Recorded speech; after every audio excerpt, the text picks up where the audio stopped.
तो स्टूडेंट्स अभी जैसे पहले वाली वीडियो में मैंने आपको ये बताया था कि आप इसको इस तरीके से तो राइट कर सकते हैं, बट इस तरीके से राइट नहीं कर सकते। देखो, अगर आप किसी बच्चे ने इसको ना दोनों ट्राइंगल को सिमिलर इस तरीके से अगर लिख दिया तो इसका मतलब क्या है, एंगल ए है ना वो ई के इक्वल है। अब आप मेरे को देख के बताओ, क्या ये वाला एंगल जो ए है वो ई के इक्वल है या नहीं है? नहीं है ना। एंगल ए किसके इक्वल है? डी के।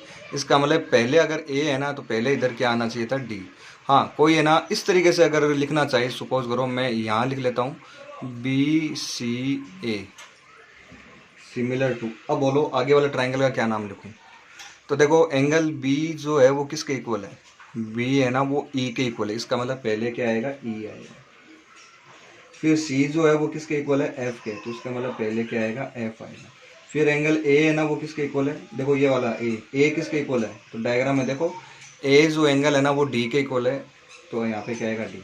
आप इस तरीके से लिख सकते हो, इस तरीके से भी लिख सकते हो। जब भी आप कोई टू ट्राइंगल है वो सिमिलर, अगर आप सिमिलर का सिंबल लगा के इस तरीके से अगर लिखना चाहो तो इसमें ध्यान ये रखना, पहले वाला एंगल पहले वाले के इक्वल होना चाहिए, दूसरे वाला एंगल दूसरे वाले के इक्वल होना चाहिए, तीसरे वाला एंगल तीसरे के इक्वल होना चाहिए, तो आप राइट कर सकते हो। बट अगर आप सेकंड वाला, जैसे मैंने ये बताया था, एंगल, इसका तो मतलब ये हो गया कि एंगल ए है ना वो ई के इक्वल है, जबकि आप देख सकते हो एंगल ए है ना वो ई के इक्वल नहीं है, इसलिए आप है ना इस तरीके से आप राइट नहीं कर सकते। तो ये चीज़ आप लोग स्पेशली ध्यान रखना, जब भी कोई टू ट्राइंगल सिमिलर है तो फिर उनको किस तरीके से लिखना है। इसका मैं एक एग्जांपल और दे देता हूँ आपको।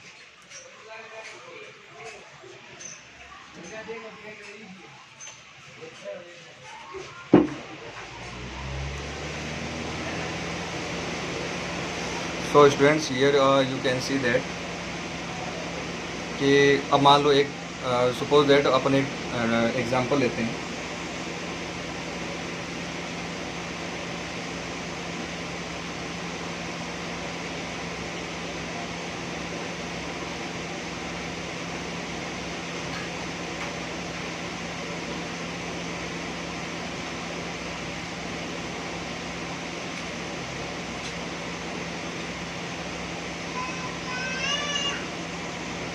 ये मान लो कोई टू ट्राइंगल्स है। फर्स्ट वाला जो ट्राइंगल है वो है आपका P Q are, and second triangle जो है वो है आपका ए बी और सी। अब आप देखो इसमें एंगल पी किसके इक्वल है? बी के इक्वल। पी है ना वो बी के इक्वल है। क्यू किसके इक्वल है? ये 80 डिग्री है तो ये भी 80 डिग्री। क्यू है ना वो सी के इक्वल है, तो क्यू एंगल किसके इक्वल हो गया? सी के। और जो एंगल आर है ये 30 है तो ऊपर वाला भी 30 है, तो एंगल आर है ना वो किसके इक्वल है? ए के इक्वल। तो एंगल जो आर है वो किसके इक्वल हो गया? ए के इक्वल। इस तरीके से स्टूडेंट्स एंगल्स, पहले एंगल्स इक्वल लिख लिए। अच्छा, जो दोनों ट्राइंगल है उनके सभी एंगल्स आपस में इक्वल है, इसका मतलब दोनों ट्राइंगल क्या हो गए? सिमिलर हो गए। अब इसमें लिखेंगे कैसे इसको? तो आप पहले वाला तो आप अपनी मर्जी से कुछ भी लिख देना, पी क्यू आर लिख दो, क्यू आर पी लिख दो, आर क्यू पी लिख दो, एज और चॉइस। जैसे पी क्यू आर लिख दिया, पहले वाले में तो कोई दिक्कत ही नहीं आएगी, आप अपनी मर्जी से कुछ भी लिख दो। लेकिन इसके आगे वाला, ये वाला जो ट्राइंगल लिखोगे ना, उसमें आपको सोचना पड़ेगा कि जैसे एंगल पी है वो किसके इक्वल आ रहा है?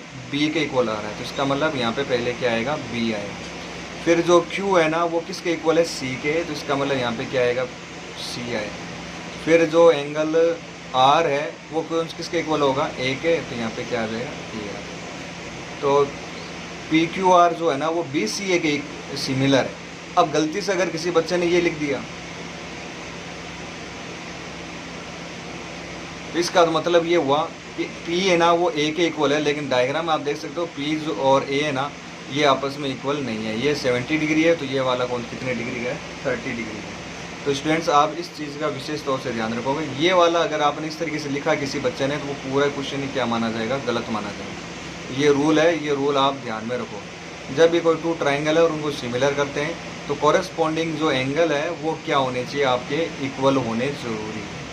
ये फर्स्ट जो क्राइटेरिया है सिमिलरिटी का, ये क्राइटेरिया इस तरीके से। ओके। अच्छा, एक बात का दूसरी बात अगर है ना कोई भी टू ट्राइंगल सिमिलर है तो उनके एंगल इक्वल होते हैं, साथ में साइड रेशियो भी क्या होता है? इक्वल होता है। If two triangles are similar then corresponding angles will be equal. Second thing, corresponding side ratio भी क्या होता है? इक्वल होता है। अब जैसे मान लो मैं ये ले लेता हूँ, यही तो बना था अपना, मैं एक बार यहाँ पे लिख लेता हूँ। कि ट्राइंगल जो पी क्यू आर है it is similar to triangle B C A. अब आपसे पूछा जाए कि साइड रेशियो इक्वल होंगे, यानी कि P Q upon A B, Q R upon B C, P R upon A C, ऐसे निकालते हैं ना अपन साइड रेशियो, वो साइड रेशियो भी इक्वल होगा। वो साइड रेशियो कैसे लिखेंगे? तो इसका मतलब ये नहीं कि आप आंख मीच के हर कोई सी साइड का रेशियो इक्वल कर दिया, वो गलत हो जाएगा। फिर ध्यान रखना, ट्राइंगल सिमिलर होने के बाद में जो साइड रेशियो आपको ना इसी से बनाना है, इस पे ध्यान देने की आपको ज़रूरी नहीं है, कोई ज़रूरत नहीं है। आप है ना यहाँ से ना साइड रेशियो इक्वल बनाओगे। पहले वाला क्या है यहाँ पे पी क्यू, और इधर क्या है बी सी, ठीक है। तो P Q upon B C equal P Q के बाद में क्या है क्यू आर, और इधर क्या है सी ए, तो क्यू आर अपॉन सी ए। फिर क्या है अपने पास आर पी, तो ऊपर आ जाएगा आर पी, और नीचे क्या आएगा यहाँ पे देखो ए, और फिर क्या है बी, तो ए बी। तो साइड रेशियो आपको इस तरीके से बताने हैं। अगर है ना कोई भी टू ट्राइंगल सिमिलर आपको दे रखे हैं तो यहाँ से आप है ना साइड रेशियो बना देना। यहाँ आपको ध्यान देने की कोई ज़रूरी नहीं। Side ratio, if two triangles are similar then side ratio also will be always equal.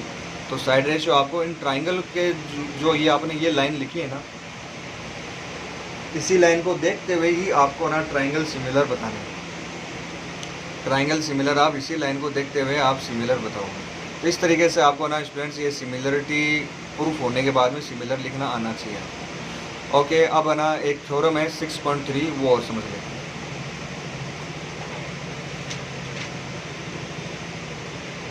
तो all students please read carefully theorem 6.3।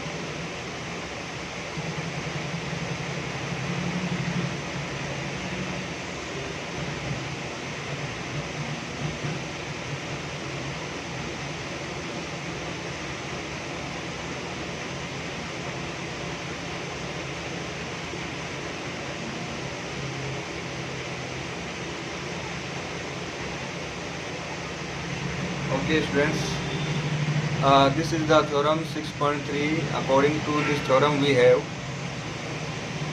if in two triangles corresponding angles are equal, कोई भी टू ट्राइंगल है उनमें जो corresponding angle जो है वो equal है, then their corresponding side ratio, sides are in the same ratio and hence the two triangle are similar। ये चीज़ आपको लिखनी है। तो स्टूडेंट्स ये जो थ्योरम है ये कह रही है कि अगर है ना कोई टू ट्राइंगल है और उनके एंगल्स अगर इक्वल है तो उनके साइड रेशियो भी क्या होंगे, इक्वल होंगे। पहले तो आपको ये प्रूफ करना है और उसके बाद में आपको बताना है कि दोनों ट्राइंगल क्या हो जाएंगे, सिमिलर हो। तो मेरे हिसाब से आपको ये समझ में आ गया होगा कि अगर है ना अपने को इसमें थ्योरम में अपने को टू ट्राइंगल लेने हैं और उनके ना कोरेस्पॉन्डिंग जो एंगल है वो क्या लेने हैं, अपने को इक्वल लेने हैं, और फिर अपने को प्रूफ करना है कि उनका साइड रेशियो भी क्या होगा, इक्वल होगा। सबसे पहले अपन है ना मैं यहाँ पे टू ट्राइंगल जो है वो ड्रॉ कर लेता हूँ।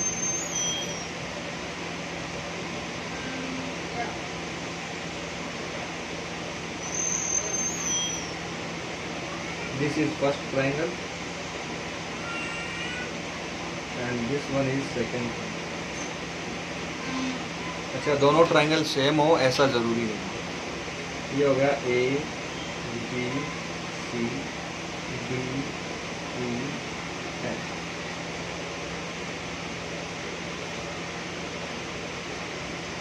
ठीक है। अच्छा, आप एक काम करना, इस वाले ट्राइंगल को थोड़ा बड़ा बना लेना, ये वाला ट्राइंगल थोड़ा सा छोटा ले लेना। मैंने थोड़ा सा उल्टा कर दिया, कोई दिक्कत नहीं। आप है ना इसको थोड़ा सा बड़ा बना लेना ट्राइंगल, और ये वाला ट्राइंगल थोड़ा सा छोटा हो जाएगा, कोई दिक्कत नहीं। अब आप एक काम करो कि जितनी ए बी है ना, जितनी लेंथ ए बी है, ये वाला ट्राइंगल बड़ा होगा तो ये वाला ट्राइंगल छोटा होगा। एक काम करो, इसको काटो, मैं दूसरा ट्राइंगल काटता हूँ। देखो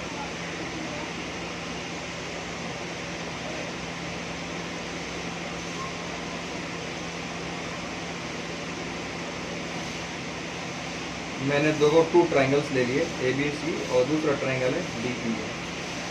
ओके स्टूडेंट्स, अब जितनी लेंथ ए बी है ना, उस ए बी लेंथ को अपन मेज़र कर लेंगे, नाप लेंगे, और वहाँ से मान लो लगभग देखो ये इतनी लेंथ होनी चाहिए मेरे साथ, यहाँ पे आ जाएगी। अब देखो ये वाला, इस वाले पॉइंट को अपन नाम दे देते हैं A B C D E F, इसको नाम दे देते हैं जी। तो ये जो या पी नाम दे देते हैं। ये जो डी पी लेंथ है ना वो ए बी के क्या है, इक्वल है। डी पी लेंथ जो है वो ए बी के क्या है, इक्वल है। ओके, और जितनी ए सी है उतना ही यहाँ पे एक पॉइंट ले लेते हैं और इसको नाम देते हैं क्यू।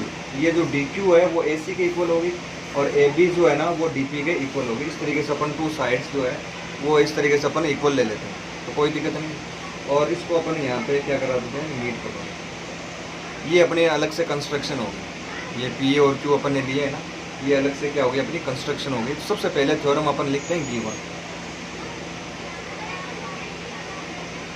उसमें अपने पास गिवन क्या है, we have two triangles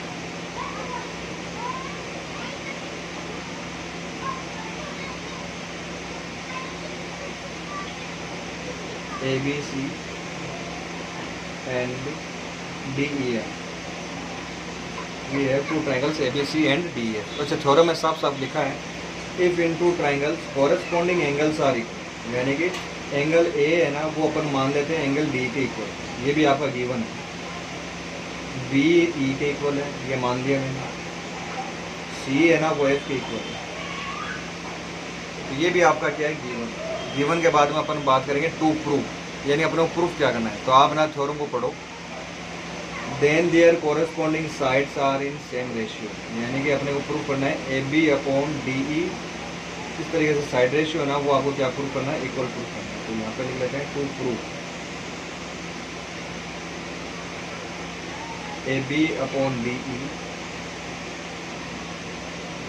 equal होगी B C upon E F equal होगी C A upon F E, C A upon F E. ये अपने को ना साइड रेशियो जो है स्टूडेंट्स, ये साइड रेशियो ही अपने को क्या करना है, इक्वल प्रूफ करना है। और उसके बाद में बोलेंगे अपन कि भाई ट्राइंगल सिमिलर है, वो बाद की बात है। तो सबसे पहले अब ना ये दो चीज़ें होंगी, उसके बाद में अपन लेते हैं कंस्ट्रक्शन। कंस्ट्रक्शन में आप लिखोगे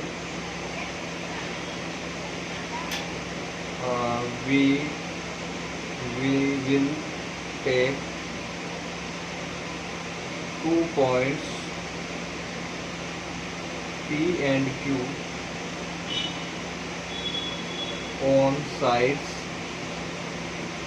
DE and DF where D इस P और Q पॉइंट अपन इस तरीके से लेंगे कि ये जो साइड है ना डी पी वो ए बी के क्या हो जाए, इक्वल हो जाए। D P is equal to A B comma A C equal to D P, A C equal to D. इस तरीके से अपने को ना टू साइड्स जो है वो आपको इक्वल देगा। मेरे हिसाब से स्टूडेंट्स यहाँ तक कोई प्रॉब्लम नहीं है। अब देखो यहाँ पे, अब अपन इसका प्रूफ देख लेते हैं कैसे आपको प्रूफ करना है। सबसे पहले देखो, ए बी जो है वो डी पी के इक्वल है और ए सी जो है वो डी क्यू के इक्वल है। मैं ना इन ये जो दो छोटे वाले ट्राइंगल है ना, सबसे पहले मैं इनके बारे में बात करूँगा। तो यहाँ मैं लिख लेता हूँ in triangle A B C and triangle D P Q. इन दोनों ट्राइंगल में आप देख सकते हो कि एंगल, ये वाला एंगल है ना वो इस एंगल के इक्वल है। ये ऑलरेडी देखो एंगल ए और डी इक्वल है, देखो ये रहा डी वन। अच्छा, आपने ए बी और डी पी को इस तरीके से लिया कि ए बी जो है ना वो डी पी के इक्वल ली थी हमने और ए सी को डी क्यू के इक्वल लिया। तो ये सारी चीज़ें लिख लो। एक तो एंगल ए डी के इक्वल है, साथ में ए बी जो है ना वो डी पी के इक्वल है, साथ में ए सी जो है वो आपके डी क्यू के इक्वल है। तो देखो टू साइड और वन एंगल इक्वल है। अगर किसी दो ट्राइंगल में टू साइड और वन एंगल इक्वल है तो वो दोनों ट्राइंगल 9th क्लास में आप लोगों ने पढ़ा हुआ है कि ऐसे दो जो ट्राइंगल होंगे, ऐसे ट्राइंगल्स को अपन कॉन्ग्रेंट ट्राइंगल बोलते हैं। कौन से ट्राइंगल बोलते हैं? कॉन्ग्रेंट। इसका मतलब ये हुआ कि ये वाला ट्राइंगल और ये वाला ट्राइंगल दोनों आपस में क्या हो गए स्टूडेंट्स? कॉन्ग्रेंट हो गए। तो आप है ना इनको कॉन्ग्रेंट ले सकते हैं। Triangle A B C is congruent to triangle D P. Congruent में आपको ना ऐसे आगे पीछे करने की कोई ज़रूरी नहीं, कैसे भी लिख देना। डी पी क्यू लिख दो, क्यू पी डी लिख दो, पी डी क्यू लिख दो, एज और फेस। वो वाला जो मेथड है ना वो तो केवल सिमिलर में देखना है। अब इसमें ए वाला एंगल डी के भी इक्वल होता है कॉन्ग्रेंट में, पी के भी इक्वल होता है और क्यू के भी इक्वल होता है, सब इक्वल होता है। ओके स्टूडेंट्स, यहाँ आप लोग देखो, इसका मतलब ये वाला ट्राइंगल है ना, इस ट्राइंगल के क्या हो गया, कॉन्ग्रेंट हो गया। कॉन्ग्रेंट हो गया इसका मतलब एंगल ए डी के तो इक्वल है ही। ये वाला जो एंगल बी है ना वो किसके इक्वल होगा, पी के। और एंगल जो सी है वो किसके इक्वल होगा, क्यू के। तो मैं यहाँ पे लिख लेता हूँ, यहाँ पे लिख देना कौन सी सिमिलरिटी हुई, एस ए एस से ये क्या है, कॉन्ग्रेंट हो गया। कॉन्ग्रेंट होने के बाद में एंगल जो बी है ना वो पी के क्या होगा, इक्वल होगा। क्योंकि अगर कोई दो ट्राइंगल कॉन्ग्रेंट है ना तो उनकी साइडें भी इक्वल होती है और उनके एंगल्स भी क्या होते हैं स्टूडेंट्स, इक्वल होते हैं। तो यहाँ पर लिख देंगे एंगल जो बी है वो होगा एंगल पी के इक्वल। देखो ये वाला एंगल बी है ना वो पी के क्या होगा, इक्वल। तो मेरे हिसाब से यहाँ तक आपको कोई दिक्कत नहीं है। अच्छा गिवन में देखो बी जो एंगल है वो किसके इक्वल है, ई के। मैंने प्रूफ किया बी जो एंगल है वो किसके इक्वल है, पी के। यहाँ देखो ये दोनों आपको दिखाई दे रहे होंगे गिवन में। यहाँ देखिए पी बी एंगल है ना वो ई के भी इक्वल है और बी एंगल किसके इक्वल है, एफ के भी। सॉरी ये क्या है, पी है, हाँ सॉरी। बी जो है ना वो आपका पी के भी इक्वल है। इसका मतलब पी और ई ये दोनों ही क्या होंगे, आपस में इक्वल होंगे। एंगल बी जो है वो आपका ई के इक्वल है, यहाँ लिख देना आगे गिवन है। इसका मतलब पी और ई दोनों आपस में क्या होंगे, इक्वल होंगे। अब डायग्राम में देखो, अगर है ना एंगल पी और ई आपस में इक्वल है, देखो ये दो साइड हो गई, ये टू साइड हो गई और ये एक ट्रांसवर्सल लाइन काट रही है और ये वाला एंगल इस एंगल के इक्वल हो गया, यानी कि कोरेस्पॉन्डिंग एंगल इक्वल है। इसका मतलब ये दोनों साइड क्या होंगी, एक दूसरे के पैरेलल होंगे। कौन सी, पी क्यू और E F.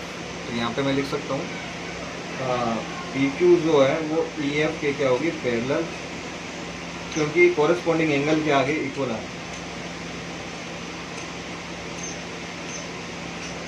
Corresponding angles are equal. इस तरीके से अपन यहाँ पर राइट कर सकते हैं कि पी क्यू जो है ना वो ई एफ के आगे पैरेलल। अच्छा स्टूडेंट्स आपको याद होगा, अगर है ना किसी ट्राइंगल में इस तरीके से कोई टू साइड इक्वल है तो उनका साइड रेशियो भी क्या होता है, इक्वल होता है। यानी मैं लिख सकता हूँ D P upon P E, D P upon P E equal है D Q upon Q F, D Q upon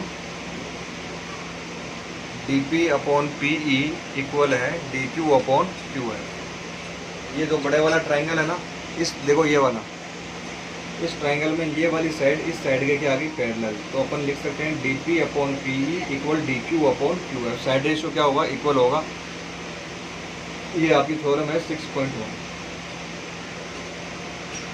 okay अब देखिए आप लोग, अब एक काम करो,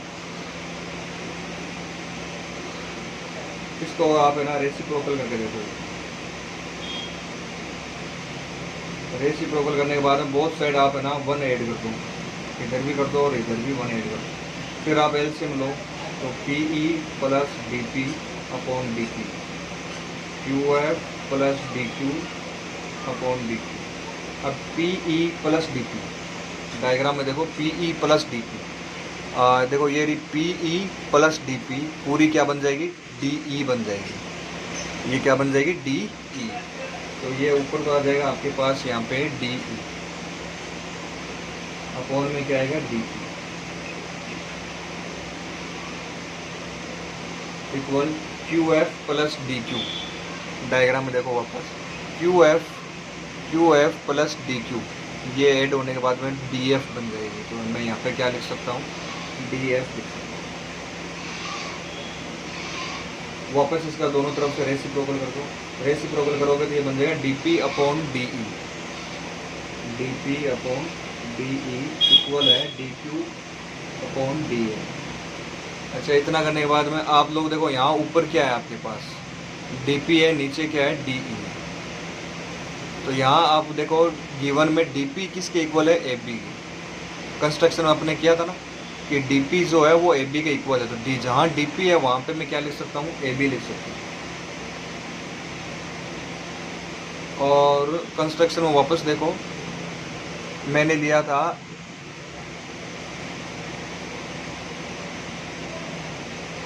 ये कौन सी, ए सी। ए सी है ना वो डी क्यू के इक्वल है, तो जहाँ डी क्यू है ना वहाँ पे मैं क्या राइट कर सकता हूँ, ए सी। तो स्टूडेंट्स इन दोनों को याद रखना, A B upon D E, यही अपने को देखो प्रूफ करना था, A B upon D E. अच्छा इक्वल में क्या है यहाँ पे, A C upon D F, देखो ये रही A C upon D F, दो साइड रेशियो इक्वल हो गए ना। अब तीसरा आपको इक्वल प्रूफ करने की ज़रूरत नहीं है, यहाँ आप है ना जैसे आपने इसको प्रूफ किया था ऐसे करके, आप है ना ऐसे लाइन लोगे और फिर आप प्रूफ करने की कोशिश करोगे तो ये भी क्या हो जाएगा, प्रूफ हो जाएगा। लेकिन आपको ऐसा करने की ज़रूरत नहीं है, सिमिलरली लिख देना नीचे, नीचे लिख देना सिमिलरली, सिमिलरली ये तीनों साइड वापस लिख दो, A B upon D E, similarly A B upon D E equal B C upon E F equal C A upon F. तो इस तरीके से आपको ना स्टूडेंट्स ये वाली जो थ्योरम है वो आपको क्या करनी है, प्रूफ करनी है। तो आप है ना इस थ्योरम को पहले तो ना जैसे जैसे आप वीडियो में आप पढ़ाई करोगे वैसे वैसे आप साथ साथ में समझते रहना, और इस थ्योरम को आप बार बार आप लिखोगे ना बिना देखे, और पहले आप कंप्लीट समझोगे, वीडियो को बार बार देखो तो ही आपको ये समझ में आएगा। तो ये थ्योरम एक बार फिर से समझ लेना, वीडियो लेसन में आपको मैं लिंक भेज दूंगा, तो एक बार वापस है ना इस चीज़ को वापस रिपीट बार बार रिपीट करके समझोगे तो समझ में आएगी ये थ्योरम। तो थोड़ी सी बड़ी है ये थ्योरम, और इसको कम से कम 4-5 बार इसको राइट करोगे तब ये है ना अच्छे से आपको याद हो जाएगी। Thank you very much.